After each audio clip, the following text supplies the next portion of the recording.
Kasia ya today is a prime time and ane bre ason se beken kan edso mui and someone ya boa no de bre mui nyina no ya sign e de akogu www.facheonline.com wokọ ho a wobenya bi akenkan ye be stream live e wo Facebook any YouTube Facebook ya Fache TV, YouTube ya Fache TV GH. Baby a wa join ye bia ye sra wo ya no like no share program no. Na afoforo enya bia hwe nsam ne dɔɔso de di akotene ne.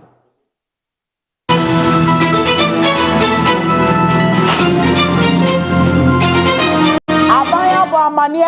free primary health care program no. Enche won mo be hyaase na wobeche e de ama mansini bia ma womosa aka bi be ye wo ha ane aduonum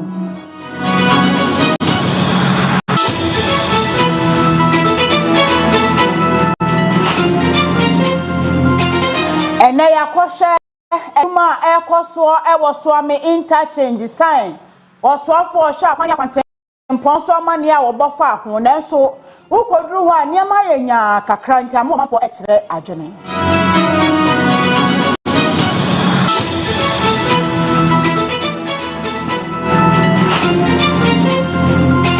University Teachers Association of Ghana say one mama aban no nafo kuma bi se petition na womo beto na pono so efa G-Tech mpanimfo binum a wopese wopam wo mo no aban hwe no ntu ho anamo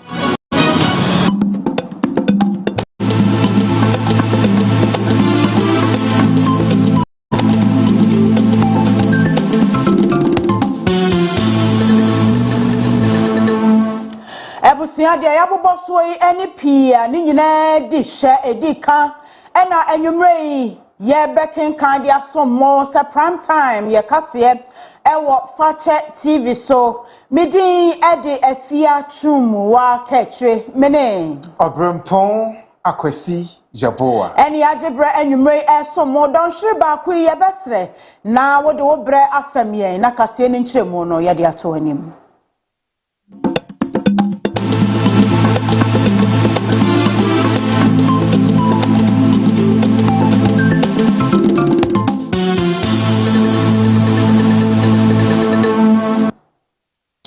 Ebusia ya shakase no ase ewo apomde mu nsemmom free primary health care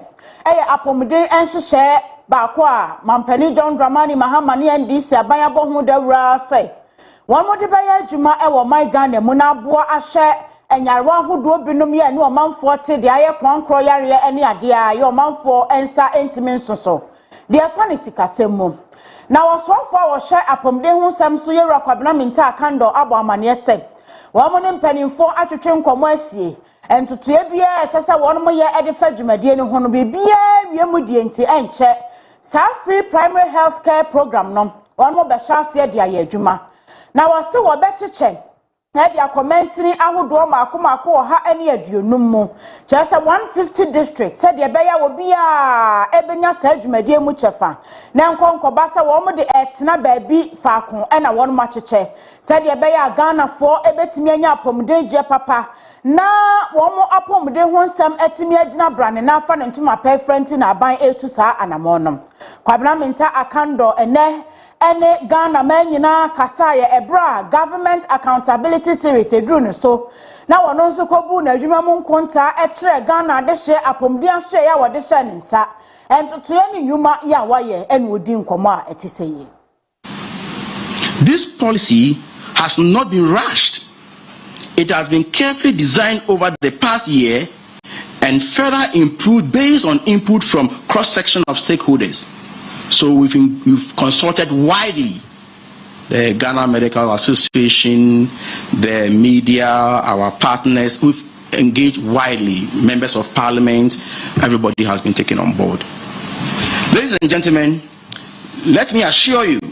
that the policy is for the nation. What we'll do is to implement it in phases between 2026 and 2028. We'll begin with 150 selected districts, particularly those that are underserved, and then expand nationwide by 2028. So it's going to be phased out. are going to start with 150 districts out of the 261. And we are going to select districts, underserved districts in every region. Every region will look at the underserved district and will face it out. At the end of the day, the ultimate aim is to get the whole country covered. But we have to, from experience, we have to roll it out in phases so that we learn from the shortcomings and smoothing the edges. This phase approach will allow us to learn, adjust, and ensure that quality and sustainability are maintained. Ladies and gentlemen, we are ready for implementation. Prior to Wednesday's launch, which will be done by His Excellency the President of the Republic of Ghana, President John Dramani Mahama, significant preparation has already taken place. We have mapped the services delivery point and referral systems have been defined. Indeed, the government has taken concrete practical steps to ensure that free primary health care is not only announced but will be delivered efficiently and effectively. Yera kwabna minta akando eyo sofo wo shapum de mun samsom ena wo kire se we no won mo beye na fafa bebre won mo be hyase afi 150 district mum na wo hye adwuma no a won mo be free 2026 atwamo ade akwakosi 2028 na sa apomde adwuma efo ebetimi aye won mo adwuma yie na bibia anye won mo adwuma sabemu a ejina won mo enka akade eni mfidie ya wo mode beye adwuma eso enti sesie ya wo kasai mfidie ni akade ahodo bi a apomde atena ye ehia na beboa wo mo dwumadie no makoma beye empem aduonu nan ena mpanimfo ato wono mo checha comments ni bia mu sade beye a wo mo hya ase se wo roll out dwumadie no a obia benya eniema ni akade na aboa ni dwumadie enti apomde mo adwumaifo benya bi saa ena ya asame ahodo nso ensa beka bi. In preparation for implementation, we have procured and are ready to deploy 24,534 pieces of essential medical equipment across the country. This is intended to ensure our facilities and health workers are equipped and ready for implementation. I've already indicated the equipment status of our health facilities in the country. So we can't just be announcing policies without preparing. So we need to retool our health facilities to proper equip them to face what is ahead of us.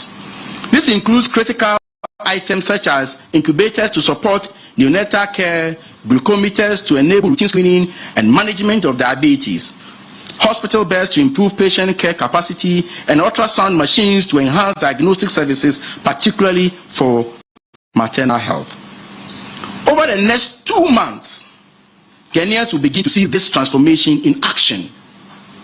We will distribute equipment to all the 150 districts that will be part of the first phase of implementation. We will intensify community sensitization through town halls and engagement. We will deploy trained volunteers to support our community health workforce.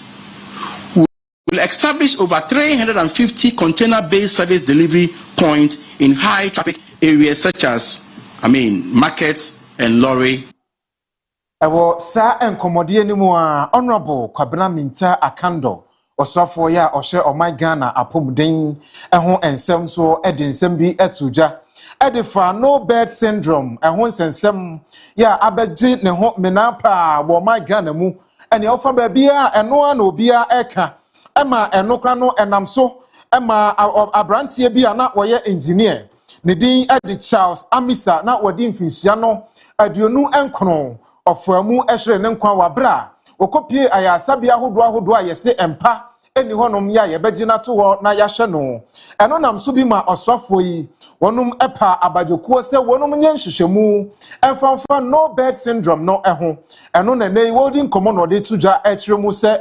wonum abajokuo no nhyehyemu a wonum ye nyina wode report aba abeto ni table so ya wonum ede bebo bra na wo mahu kwampa wodi no bed syndrome no ede ebefaso na wo san komodie ni mu a na wo kire se aban yi waka ne hontam na wonum eyese ade biada wobetumi aye anamonto bi obetu na wode aboa na no birth syndrome wode atu ase ade afiri oman Ghana yayaresabia ahodo pi no mu no ni nyina obehwe na watu ho anamon honorable Kwabena Minta Akando. Now the issue of my late brother Charles. The committee was set up that was chaired by Professor Bedu Akosa, and I have been hinted that the report is almost ready, and this week will be full of free primary health care. So very soon I'll make the findings and the report public, and we will not hesitate. I know some people will not be happy, but I'll say it. We will not hesitate to implement the recommendations to the latter. So I will end that one there. Honorable Kwabena Minta Akando ansonwa wodi kakran so echato. Na de odi chato nyina no kire se aban yi sesei wo hwe kwan se containers be se wo ha. Ena ewo porto ya aban no aye krado se wo koyi. Na de wo koyi nyina eye se eba na beboa ma ya sabia ene eho ensensem ya pomuden ho nsem nyina atumi agina brane. Container ya wo hwe ani mu kwan ene ebe se emfie be se mienu nie afi 2024 nim ena ebi dodo na ebeka porto ya wonum antimi anyie eno nti akonya ba se wonum etimi tu na mo no wakoyi na enura ewom nyina eye ade a enioma ahodo a ebeboa na ama family planning ehon sensem ebo oman Ghana pomuden hu nsem mu enso etimi agina brane. Honorable Kwabena Minta Akando. You all know my position on those things, and so since I took office as a minister responsible, you can find out. This is the first time you are hearing of a container being locked at the port uncleared, and that was somewhere in 2024. But unfortunately, this beat my radar, and so I thought it had already been cleared, and so the officer in charge has even been queried, because he hit a snack and he was supposed to come back to me. And I always tell my directors, when I give you a responsibility and you hit a rock, please come back. But the good news is that the action has been expedited on it for the clearing of it. And I can assure the country that we will do whatever it takes, because we want more donations. And once they come and it comes to my attention, we will clear them on time. So anybody at all listening to me, if you want to bring us Ghana, some items, you just need to come and consult the ministry, and you consign it to the ministry. Once you consign it to the ministry and they come, we will clear them for you. So this is, I think, the first case I've heard of since I assumed office as a minister, and we'll expedite action on it. Abai ese efri July kuta won sabo so meda edikan won mo be frasie ede enwomasuamu enhyehyeye a watu din se free special education asase aye adwuma wei eye kwan aban no efa so abo se de be ya yenuanom a won mo di hunam akwa mu dem won mo ebetimi akosukuu kwa titi won mo pa efie enye na won ma wo fo nsem ni bie no nti won mo ntimi enya enwomasua ne adesua papa no eye quality education and aban edi nanim esi won mo so osofo wo hye enwomasua so ye Haruna Idrisu na ebo sa amanie yi wode nsem ni nyina kotu dwa ebran Infant Pim School, one would infinchia or ha any adunum, now one more airpa, one more afashion in a hontoma. Now was the way a come and Penny John Dramani Mahaman and Abedi, Professor Jenana Opoko Jamai. One more research agenda, ya what the air sacran, yemen in more Ghana. Amanwaya Papa, Eddie Mu, Edran and National Fan and Tumapa Efra. Now General Bosominum Hobaby or AFIA Shasiano, Abai Eddie Kai Ebo Huaman, yes, what the free education ebeba. Edi amaye nuanma wadi hunama kwa mu dem enom na wadi ne bo hye so nyame ya adoma July 1 won mo be frase edi aye adwuma na minister say won mo pese won mo be ko eja wo bia e wa akire e wa Ghana ngomasua mu enti sebi nipa ne ho odin enya ngomasua papa no esese wono so a wadi hunama kwa mu dem wonya bi eno nti na abade nhyehyɛ wei e ba sese. From the 1st of July, under President Mohammed's research agenda, special education for the vulnerable persons with disability will be free in Ghana under the leadership of President Mahama and Professor Jane Nana Opoku-Agyeman. An amount of 100 million Ghana cedis have been dedicated in the Get Fund formula approved by Parliament for the takeoff of the new initiative to improve social income. Also for Haruna Idrisu etwa so FD to just say MPP no one more tenase no obu nkompo hye ohawa hodo ewo oman Ghana ngomesua so enum ano kwasempa so ya na emudom enu nti ebremu wo kama mpanimfo ate ase education sector no a eda Ghana ha no eni amanya ho gono so kra wo mo nam ohaw mo pa ye enu nti ebra so se kabie wo mufo eni aban mu mpanimfo wo mani ku ngomesua ho etenase na won mo ehye toto niema wo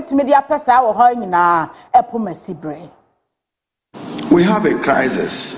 and we should not pretend about the crisis. The state of Ghana's education infrastructure from the basic to the secondary education level is not in the best of shapes. So to Moses, you want to deal with the state and government. The deal must be how do we partner and collaborate to expand and improve infrastructure, to expand access to inclusive quality education in Ghana, and to learn to bear the standards set by Mfansi.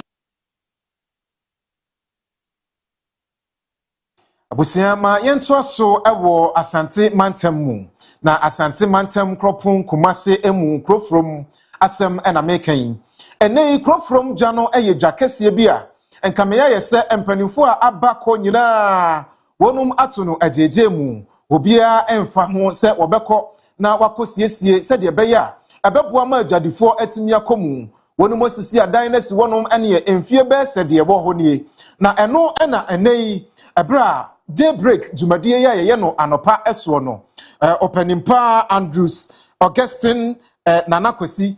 ya wono ena opiemu ewo Asante Mantam mu a oye NDC ekuo no etitirani wode enkomo bi etudwa no kire se empanimfo a wonum mo mantam yi mu nyina ne titiriw ene empanimfo a wonum eda Kumasi kropon badwa no ano ena Dr. Franka Mwakohene ya wono so eye regional minister eka ho wonum aya adwen ene akwan se wo ka bom ne aban aboa ama krofrom edwa no wonum atimi asiesie na waye sede onumani suade hunu etie no ama ne nyina atumi akoso kama na mom kwan ba ko a wo faso na wode asiesie ne se wente wo betonton edwa no stores ahodo a ewuwo mu nyina wo betonton sede be ya ebenam so ma wonum atimi anya sikade afiri mu na aboa ma omatimi asi edwa no asi no yie na ama sede krofromfo ebo esunjetre da bia se wonum hwehwe se aban a wobeba bia no ebetumi aye no ate ne nsafiri ho no wom so atimi atusa anamon no ebra Andrews Augustus Nana Akwesi edi nkomo wo Fache TV daybreak anopa one kwadwumafo etwetwe nkomo no sei ena okan go from market. To be honest, you do not find them behind your day anyhow. Yabeto ya shake Ghana for ya share Asante boss at the end of the Makmasono yabe. So we still keep our promise that we are going to do. And say be a marriage chairman who say assembly abayasem but what they are going to do is say I'm going say contractor no equals eta omukoye adwuma ense be ya yebetumi esidwa no na obi enye no mpenfata say on pese omoton stores no to raise money na bind there na so the beka ho no na omotumi de esintimi so by the risk coming no be transparent who pay bi wo ma ato se na be betumi raise this card ewie intem na bind there na the beka ho no wetu the account no who say from next week econ minister ne Kemi Edwaba out no more price obia ebetumi etua anye so because of confess kamana meka say mo face ka komo obia you say aban ni pa say yenko tueska no emano with receipt so kono because say brana mo binta yesamo yempe and guys say you say can afford padenti they buy it na aban de no so eda ho no yetumi dia.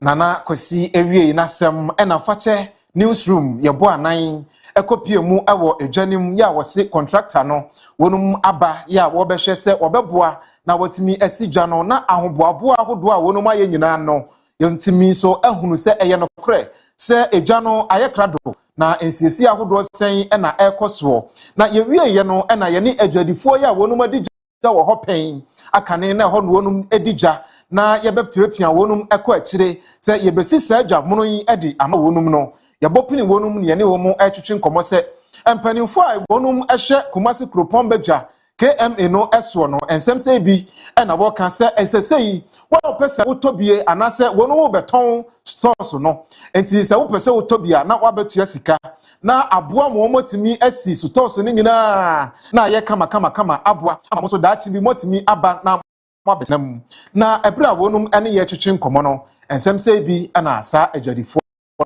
ye twe Ah, yeah, bro, hapa. Na say Joe enye Joe kitwa. John super papa from Central France. A job beyond the Kumasi apart from Sir Joey. Na say nyame aduma so oba be yama ye bom pema no inshallah nyame pombo an ombo ano. No be yan kama mai. Eni jun pa e kama. Ah, good idea pa masa. A good idea. Okay, no so ye. Eni na say sikasem. Aha, so nyina business. What I say, because a born or the mama, no, and you have meton. The BCB America credit account. And it's a good idea. I have and see a better, Sabinius as Canada, Abeji. Nesi Kotia, Nedwana Escafo should discover, yeah, near Station when I said in my. And yes, so, yeah, a tapatani, Syria, your channel say, wow, people. Will be on a pattern to be also a Jenny dear. Now yet to cat say, I'm mine, you see, your mamma mum dadan. One more to take. She and Kakranka, Tia Papabi naturally came a boss natural. One more, then a jail herself to a new animal. One more, mobile, so we see we are, or me entertaining Kakranka. The boom the enya. Nay, I need a nigidi. One more yet, a nigidi baby. I know Quasa 4 years now, no almost for me. Nigidi. And as one more in Siga Iswa. Crow from you, the whole crow from you, my aunt to Abada. Any committee. Adam, tis one more in Sigana and Cham, my Yomia for Ansana, if you for Benabia. Yan to Abba. At the extent some when you're ready to buy out, from Sabasum. No more, Sabasum, no more Jaya. Manamaya West. Not cramps, no so fat. At the Cotolet, Gumbe, Holm Cotolet. I guess I had no one from almost that's all. To see from Anna, oh, do I know Marcia? Well, yes, then, Mandaroma. Or, your my bamboo cacana, Sacramson. Oh, but much of myself, who am I in here? I have been yashing. But the chance about the day was I was a dog. Mum was so no more dynamical. A Yamia dominate or the Etia. Yes, by an Ancasa. Sabra say. So be Jana, reserve summer on the one Yamayan. I just don't want to say, oh, Peggy will be a Fabani, and I saw a quincer. The any Pacon send it, Kakakabia, also by a Peggy, only be so. Yen, I am ye jump for Bacasana, and I will see my want to Kaka. Ora Augustus Nana Kwesi free crow from Janko Modia Sono and what is Swami interchange. The walker ne set contractor ya walk quine sono. Sikabia na tiaka necessary by chairman when nunti one more edia new every quine sono say Nensa Akansi to almost shiny mo say. Ye be na what you are no Rango construction for no one besign SC a quine so I was Swami interchange hall.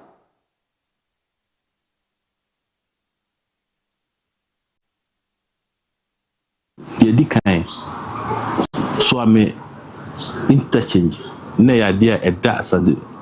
akoma super also uba be myself we say funding no de be adwani ade na fa na o fa no but I'm happy to announce contractor o ye so ame interchange yamaniska bia yami adwa week here ye kom no you see them on site.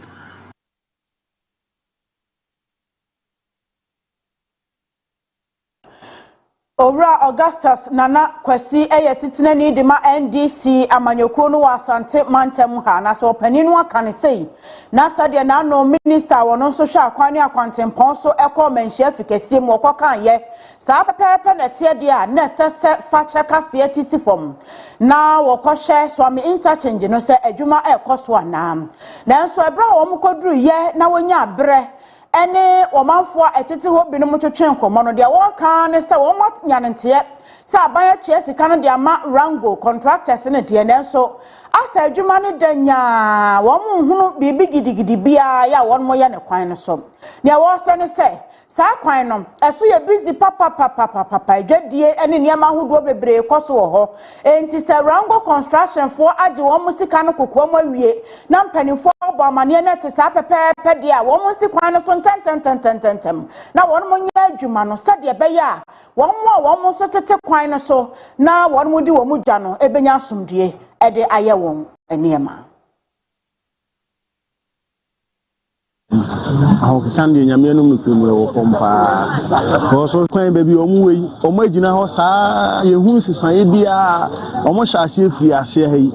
and call baby, a bear 2 or 3 months in baby, Gina, like you, commit this road. You need the Koso, man. Na baino oso omo muska AFIA ese ya mo muska si ama muska adan na moma workers no emeye adwuma no ema kwan ni mfiri o peye ne oma na yakata so ntimi nie so mfuturo ba na eboye pe kwan fom ha ensuo to a amna etwa no amanfo ne oma hwie gumu da amanfo ne oma hwie gumu da mo mo boka iwaje obi amosi aban na abre muska de senka de sa mon kania ma asesa na jo wa mo de be se tira bi kaka je mo ba ye se mo hunu bi adwuma anti adwuma ase ye broni adwuma pa nke nipa be du ni wo mo tete ho hwe kwan ya ti se ye kwan we eno ana tuo mo ko Burkina ekwa hin bebre ye se ye ko was fo kwai ajo wa odi mo ba ye mo fa mo ni hwe se na ko was kwan ye sitie edino media wo mo si aban na mo muska me adwuno mo dia me hu se ska sem dia ba na mo se wo mo so akraska no dia na contractor no ana ye kokoasa because ye hu dia ye hu first no eno an ye da so ye hu ni sesi ye e san ye bia ma ye ene daybreak jumadie ne so no enkomobo no ekọ akiri pa eno nam so bi ama yegusoa ewo nanakosi Andrews wono ne nsem ne mu ebra wone fache kojomafo edi nkomo ehonum na wosan ebeyi asem bia betum sehwe sesei enkrofobia sore wo krom hanom asantemantam mu ha ne titiriwu wonum asode pa aditia aban no wompese aban no jumadia bodie no ebetumi akọ nanim eno nti se enka eba ojahode ne so ewo asantemantam mu a mekire energy ewo asantemantam mu a empanimfo engineers ahodo a akane napo ebo honom wobo wondin se wonna no ni nyina ya aban ba yeyi ye won hwe ha se won koso ani onjuma afirisi aban we die wono de wonye mapamo aban nanso sampanimfo na wonom ye engineers a wonom eda ahode ne so ebo asantemantam ha hwe nkane asem so ni nyina ka ho bi se wonom sabotage aban no aban na maro na montuo bi a wotu bia no wonom soditia enkankane nkane ho nsem ene wonum ankasa pea na wakodum nkane no wosode a na waso de wopa ene woye eno nam so bi ama Andrews nanakosi ede tuja se wosre aban no esre mpanimfo a wonum ehwe ojahone ne so honorable John Abdullahi Jinapo se wonya sisaye pa na ofo nipa foforo a wonum sabi wonum wonimdie na wosan ebo adwempefe se opese wosomo my Ghana ema wonum mra se de beya obetumi aboa amankane nso atumi agina so ebo asante mantam. To be honest with you, do so anywho. If there are challenges, I say engineers no emayehu, and the American, I'm not missing my words. Say any minister 8 years, engineers do na podium eba region him no. Say one share anye shake up ombebu enumase because I know what I'm saying. Last week, me more district the Encho, there was calls coming on me, sir. Chama ye dundu me kan ye so I called the MDDC them say oti ho ana light dundum the idea na e ko so chama me kan jam na say fa e ho engineer na eto line so ana offer e ho engineer na eto so and I questioned him menene ko ye na me kan so kwanhwe here ye be me a transfer no. Bro, within 5 minutes now, a phone for now, I started from say, lights number. So what's going on? You were nipping be or a human momoyan or motoso. We have to shake them. Don't make me doom so or maybe I feel may say some generators and some transformers and I week. I week, I say it we as a but doom so bad, you know, but may catch energy minister say. Engineers that put a time or do mobile, they should change them unless they will disgrace us. Almost sabotage and yes, OBC last week, what happened? And I make catch on me disclose to district no end show. But what happened? I called the MMDCs and he added the engineer. Because energy minister kasa or say edum so we have food, we have everything edum so the out but now say who ha no modum no but we come no my there omaso. So what I'm saying is engineers now under na po omodo if we don't change most of them this thing will continue. Those say we have transformers issues but some are intentional. We natural say ye rana na kwasi wadi empuntu nyuma ya NDC amanyoko no eye wa santememu ha ehun nkomo bebre na enu si ye no na kwadwoma afosi yo ene ye ntisi wa nkasa wa brabo ene enkomodie mu asesi ye wo ye regional chairman the National Democratic Congress NDC amanyoko ya edi ade se ebreso na amanyoko no bie won mu nkrata mu se Wobia wopesa wopritumi wonkofa krata wobasan yakobiem se national chairman no so why not nyame ya adoma inshallah mesan afa krata afri se adwuma de maye bi papa na megidi sese de magidi ni nyuma pa maye na edi machi a womanfo nyina gime yoyoyo ne ababa no won mo beboa ama masan edi nkunim na masan agi nkunim de biem edi ama NDC amanyoko no nti ebra no so a me contest biem Yama party no aye akono but eye oman akonwa eye party akonwa nyame ana ede esi hene ba me hwe odo ene hawa maboama party na ye na de so me say ewiasa wo ya de kwen na onya more experience hwe exercise John Dramani Mahama from assemblyman to the deputy minister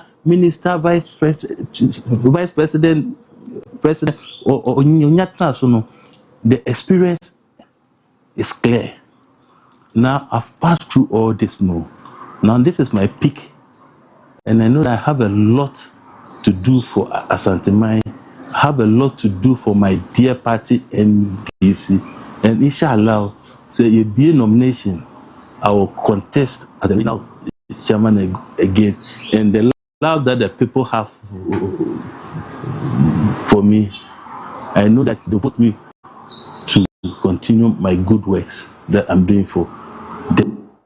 And you're not saying what woman now say about whom did the NDC amanyoko no abetu me so afi 2024 numne die na ne mampani John Dramani Muhammad na memo nyina ba wie ya wobasesa nkuku no nkaka edi na chi na mu nyina amakona na kwese o da bi wo hye ba bia wo gina sesia wo emfie mu a wonyine pi se wode amanyosam eto ho nto obekoso a aya adwuma edi aboa NDC amanyoko no afei wo kire nnwuma ahodo bebre ya waye wa asantememu wo baye enkunim dodo ya wanya edi ama NDC amanyoko no e wa asanteman abato mu yeba Ashanti party ewo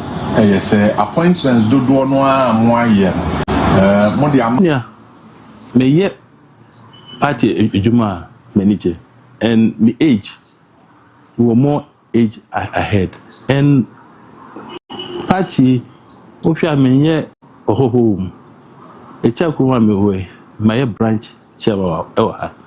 my year constituency executive member or Edgeso. My year parliamentary candidate Edgeso. My bed the regional vice chairman region. I'm a Juma Meyeno and 34. Emma Madam said members Somo as regional chairman for the first time. Me chairman na you 3 seats. Me 4. Anytime be I call elections I central the 27% no you win elections. Under my leadership, my first term in office as the regional chairman, we got to 26.9, but we lost. Those times now, central northern votes above 4. It means that my name is executive. My name is Omoye Nipa. Me and now the being can say I did it alone. No, how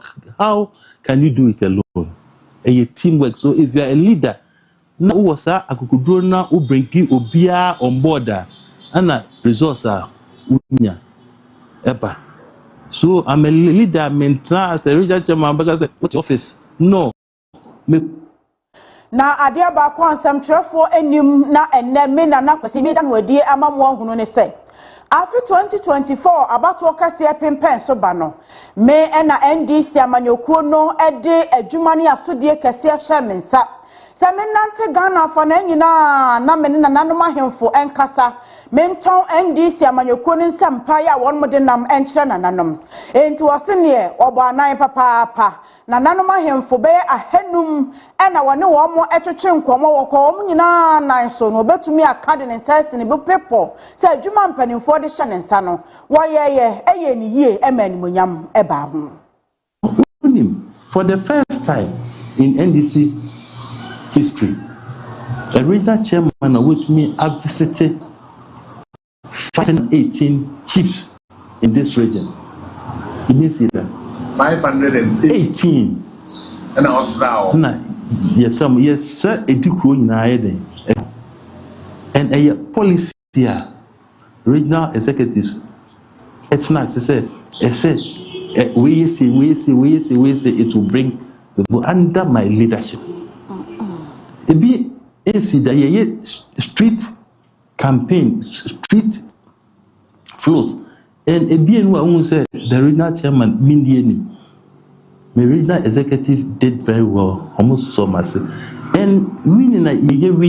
now. National chairman share the buy, so we should zone the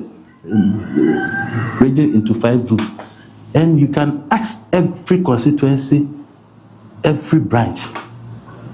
The regional chairman was visible in every. Abusema yentu akasiye ne so emfam free. Ghana yejadie ene eho ensensem eso. Na oman Ghana sede aban yi wonum ebaye na empono aban a wotwam kro wonum nyina ye wadwen se abefo kwan so na ye nyina wiase nyina da ekro. Eno nti oman Ghana so esefata se yede ye ho ehyemu bie. Eno enam so bi ema akopiemu wo oman Ghana. Susan ni wiemsan agina ye biaye ahodo a wonum eyi enioma ahodo a se ye kra nioma edi free ama ahodo so edi ba wonum edi kro no a porto asem na making na porto ni nyina aban no hyesaye mu no waye na dwen se wodi AI enedi ebedi juma which artificial intelligence said ye be ya ebeboa na anya free na nipa betina honom na wo nioma ba na wo betro na wo tro bi ka ho figures wodi bi sisem na wokotia sika bo den eno nam so bi ma aban yi se oyi nipasem enyina ede afri saa ensem ne mu na wodi AI no ede abedi juma ene wuduru honom a woniema wode ba ye no wabo wa type ede asem wabobo ni nyina esem wi na AI no wono akeka bom na wode eho eto ede ato so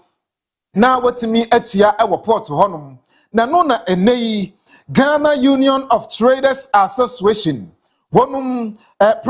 former president Owura Joseph Obeng epeja franka akoko no de kire se hwe AI ne de enka mo ma nipa krat na ho ankeye AI no se de wosi ebu nipa fa so pa wo port honom no Nanye ode onya bobosemu a AI no enam se wonya Ghana ni na ewiase nyina man science wo ena wobuhu akontanti no ene wonya bosemu a wotimi ebobo kakraka bi disem ama chese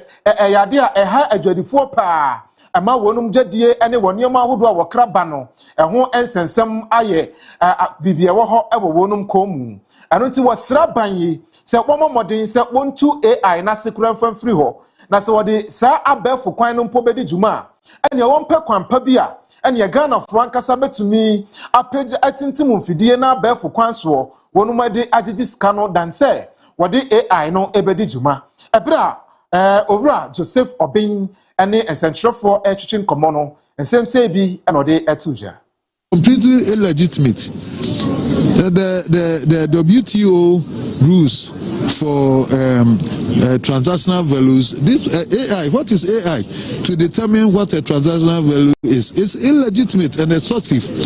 and government should not consider going there at all. It's not going to help anybody, and so we are not going to sit down for government to push what is illegality on us. So we have to think through that policy again. It's not going to help. So it's true, government have done well, like we've honored government in that regard, but it shouldn't be that government do create the enabling environment, bringing down inflation, bringing down interest rates and all that, and then negate it with one policy, the AI, in order to make cost of doing business extremely very high in this country, especially when it is also not even legitimate, and no one is going to accept that. And that's what when you came here, you've heard that people are talking around that. It means that this is what is worrying us. Minister says it doesn't want people to go on demonstration. If that is the case, then it should be communicated to government as soon as possible, because the feeling out there from the trading community, the importers and all that, they're all calling that we do demonstration to draw government. Ewo abasubo jumedie ya Ghana Union of Traders Association Guta for hyehyɛ yase ena won mo pani dis asemi tu dwa na jumedie kro no ase ena opani kese ya wada movement for change ekuo ano na wono anso ya kane soafo a na wo hye adwadie ene apedie so ewo mem yewra alankyerematen wokokasa ye ewase wase wo twegu tampanimfo adwene asiade bia wo nyina adwene nyama so eso ene se ebeboa won mo papa pase wo mo betimi akeka won sase na wakeka ne emasi ani na won matimi enya financial institution anase sikakra bia kuma bia ene gutafo no ankasa dia eba ne sa ebema adwadifo ya won mo hye gutase no atimi akọwa akọje bosia wa bra ensi hu bebre bia enka hu wase mpepi no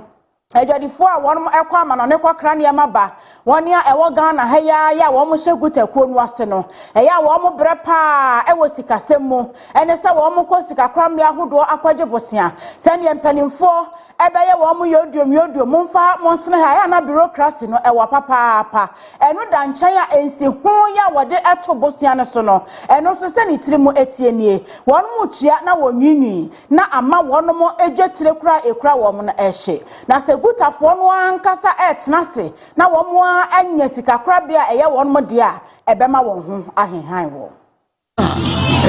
short term capital requirement obi wa ha adi ohia no ebi a ohia no for be 2-3 months pe enti samudo so sa na mo ye almost like 5 to 10 million members wo guta modia na se sika ane mo fapema modi ye adwumadia na je se mutumi ye bank na menu maka etira na misi studio se ade edi kan se new executive so mu ye ani se omo keka omo na sa traders bank na menu maka afi ma omo ka se aban na entimo se mo ankasa mo boaboa mo na mutua every month bia say 5 cities or 10 cities ukra almost 5 to 10 million people so when your capital ba no nya no nko ubetimi ama Ghana entrepreneurs investors mo pe be kura de musika afa e de aye aduma no any foreign investors mutu mo nyina e be kan ho a se ahwefo ahyene so na nsemu ho a Ghana Tertiary Education Commission yetwa ne tiaka ne GTech worma hyase esuaikon ewosuapon ahodo so ene mpanimfo binum a wo de abodi akese professor doctor ene afoforo atoto wo ho so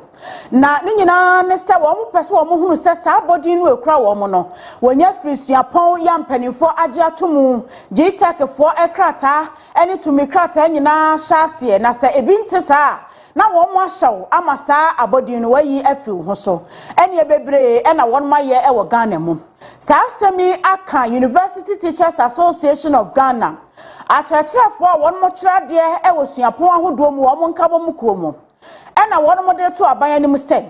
GTech fo ne wo mo ni ne yie anamo a wo mo etuo no amagidie ne arehwemu ye wo suapon ahodo mu won mo programs ahodo a wo ye na nam so wo de abodi mu omanfo no eya yira enti wo matro petition e de akoma aban se won hwe se GTech mpanimfo ya eda ekuo no ano no wo beyi won mo nyina afiri ho na wa ma aban no nafu amakomako dunan 14-day ultimatum se won fantu anamo anya sa youth agfo de wo mo enade begu from woman ko suapon bia mu ena wakokyerade womo president ene Professor Vera Oge Fiado wono na agina ekoi anamu ede sa asemi atudwa wose womo ehunu ne se esese aban etu anamo efa ne ma etesa ho efriso mo ntimi ntena Ghana ha ema GTech mpanimfo enye abodi ho tumi nyina emoso na womo ntu anamo a ense emfata enti de dikan pani kwankyerefo a woda GTech ekuo no anom Professor Ahmed Jinapo Abdullahi womu hiasa wapam no ne deputy Professor Augustine Okulu wono so ompam no bi ena afa mpanimfo a eda GTech ekuo no ano a wono mu nyina etai Professor Jinapo achi ya wotu anamo a etesa eba ne sa womu gidi se suapon no ni monyam ya eya yira eni degrees ahodo honorary doctorate ahodo ekran krofo a ama say wo manfo enhyedam mu no ebesan abanyam ebiem. Academic excellence and innovation, not standardized mediocrity. Operate through consultation, not fiat, and respect institutional autonomy, especially for public universities established by acts of parliament and governed by statutory councils. Where a regulator departs from these principles, it risks governance paralysis, blurred accountability, and avoidable industrial tension.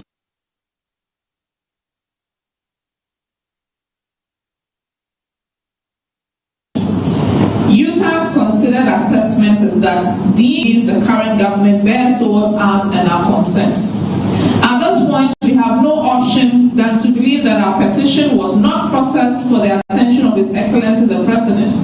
or that the President has just ignored our petition and refused to acknowledge same. We have therefore convened this press conference to make public our demands and also for the President to be apprised of same, just in case it has not been brought to his attention.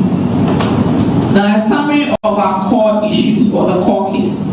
Now, Utah's petition for the removal of the leadership of GTech is not a move against regulation per se. Rather, Utah objects to what we consider as regulatory overreach that is exercised without consultative leadership, resulting in a system that is more command and control than facilitative, and more centralized than subsidiarity based. In Utah's assessment, the current leadership of GTech has increasingly substituted. Na yentwaso ewo seshi nyame bekyere na wo seshi nyame bekyere enei omanfo ya wonum eti honum enigye pa wonum ehwiri bom womani agye papa ne nyina ne se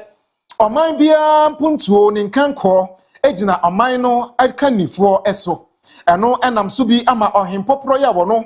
ena seshi nyame bekyere atrankonya wodano nana kojo enin ya wono etoso mienu enei wo hene ade ne nsasi ne bo wona ne manfo aka won ho bom wose ne kuro nyame bekyere ne de wo besiesie mama na ye fefefefefe anu nti akwan ahodo a ewo kuro ni mu nyina wono wade ato ne ho so se wo beyi akwan de atotum na wasiesie aguso ma ehonom nyina da afa ne ntuma pa de afira wo wi a empuntunyum ahodo a ekeka ho nyina wo beye de aka ho se de beye a ne manfo nso behu se ampa biaya wonum etie no eboa wonum ewo woniema ahodo pii mu wakone abadie wodwadie wonsikasam ne nyina atimi agina yie se de beye wono ohempopro no wono so da wo betumi ada na nasum atimi ajuno eno nti ohene ebra na wodi sa juma no ewo hono no wone Fache News edi nkomo na ne nkomodie mu no akire mu se de woye nyina wabebo MC ya wono ewo honom Dominic Jesse wabebo na baso wono so ata na chi ginapa aboa no ama na na montuo ya wopese wotuo edeboa sehwe nyame be kire no ne nyina atumi awie mudie na agina brane ohene nana Kwajo enin ya wotoso mienu nkrofo amanfo NGOs ene omum samobie ene politician MPs ne ministers ne se omo twom ni behwe yam bekire no mmeboa me de me ye yesi kwa cha de efe ye de sika na ye ena nipa ba kon sa so mi kata yakobon ni ndio mmeboa me na de me ye enya son peye because the do ha kwan ni hokora afna ye de katapila be yi kwan ni na yesi it me ko fa grida esesi so kama se na be ya mani so bi hu no be ba so na no kre ahoden no asa me hia mo ase adofo no ene omum sanwobie ene MPs no ne ministers ene NGO se o mekwa na mani so bi hu a esi mani so no enyi peyo kani na bo mu a be question be enan ena metimi aye afin ene yekoko ni nyina awu yedini nyina yamse disenne o ba na ontimi ahwe ni square esa kra no de ne be yase ba ene so computer nti ohipopro nana Kwajo enin ya wotoso mienu ne nsem no so ena ene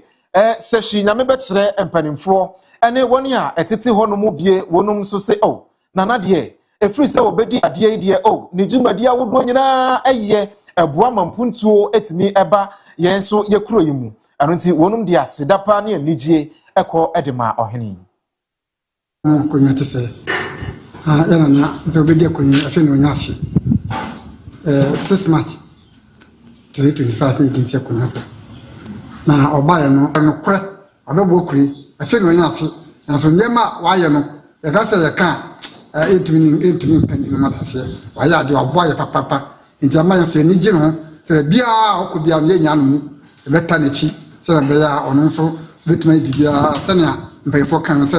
ba konfo no se ntumi kata na yeni nti gye se yenya boa kakra nti ofa ha na ye no fa ni je so nya mo de se na bia obaye nyema bibire de amaye ana obedi ade no yesi akonya no ma na otwete wadeda asori a ewo ha nyina okobia mu kodan yame ase nti nana de waye bi amaye ti waye amaye no ka se ye kan adaje beboye nti eso ye ni gure eso ye ni pa sisi ai protugu akire bebre nana cham he no kan ese ya kan kure ne ko animu enso enam se ni suit nti ni sisi ogusu eyi amafo gusu o mogigi proto no ebetom lebe no be ba ha no na kuro no afi no ekonim odi akori yadi ani echre Insuta Traditional Council na nananom no manfo ya wonsuta kromo ya ewo sechra Central Menslimu ewo Santemantam ha ahia won mabodwa kuma bi afaso de akeka won sase a won mo se wo pese wo si community there backgrounds baby a dwumadie bi ekoso mbetimi abohodwa we ya ka ho bi ama chebi hene a wono na ya apagya hene ewo Insuta nananom nkonwa asase so nana eje mafo esiedu asrese nkabo mu ehia papa na wadnani atoto fom ehun se wamanfo etete Insuta no won mu no wo ho enu nti na wo mpuntu echi esan no na won kai hunu se praye wuyi ba ko a ebu na kabo mu so a emu waka wo ho bomu a ede mpuntu ebeba Insuta krom and Kabomu shed a knee would be a yimu.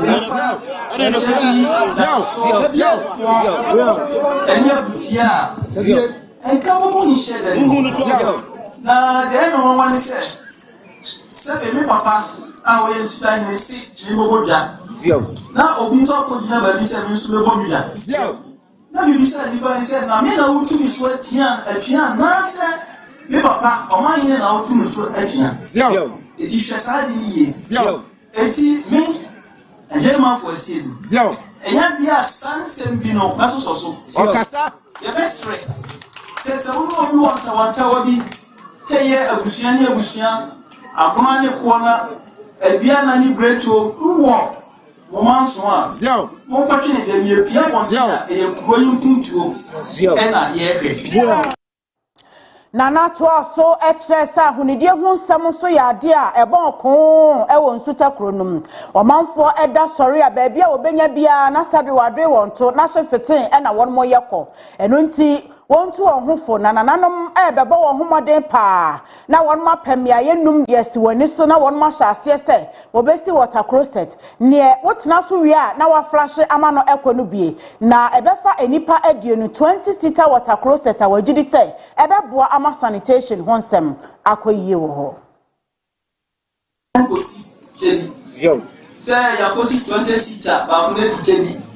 transformera reformera abutiamra dabi eye 20 a ye de nine kan ho a ye betia hye mo nwotwe ye kɔ danso ni esi ba ko ni aba jebi ni esi ba ni akɔ fo ni esi ba obi a benya ni ye eno so pa ho a ye be ba ko pɛ WC bowls e di aba na fie bia so a so pɛ wo ye WC wo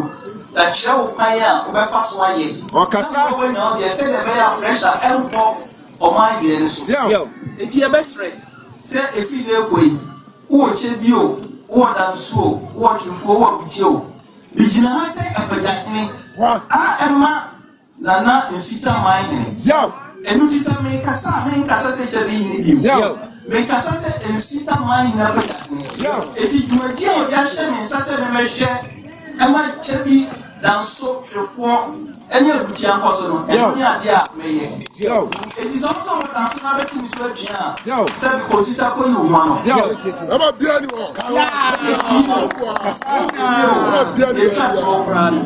Omaya de Shena na AJ Mafo our ya pejahine na was sign a chebi hine ewo in Suta traditional area ena yete se wo kasa no sansemi so ena yegyina edekase nyina aba awieye millennium construction ena yede aseda chenkyerенche nyina ema no mpanisi etuonya hyegyina fo papa ena etumi kasa yetena ha ne ano ayeden ne yede ahoden esomo ewo kase mu a na eye millennium adaroma ene oboye nchidom wo mo ye contractor fo awie ebremu won mo ba na wo som o my Ghana sompa asase na wo pato say half plot full plot quarter plot where bia wo hwehwe no bia Ghana fa na mu ha wo ho ebo millennium construction a enya de a wo beto sika egu e bia na wo asase ni bidada na apesa wo ton millennium sifa be hye won monster wo beton no wa ye hyehyeye obi to a no afro mo aba abegi sika no wo asase a wo si dream house asiso no millennium for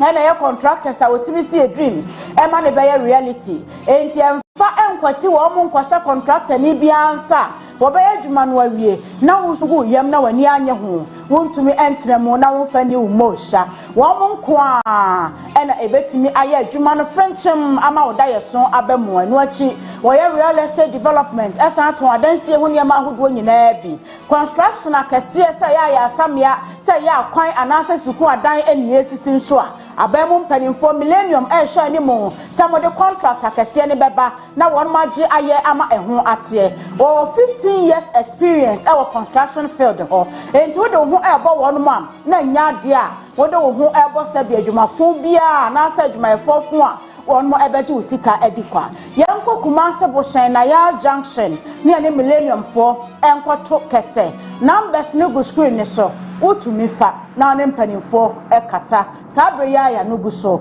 ya yenso yesomwe wo munti ena anwumre bia ya besomo ewo prime time kase imo midi ede AFIA tumwa Kaakyire anwumre mene Obrempong Akwesi Jaboa. Ene aje bre asomo ewo kase mu yeda mo ase ye de mu nyina mosi ha nyame ya adoma ye besan ahia biem ochna fentobre.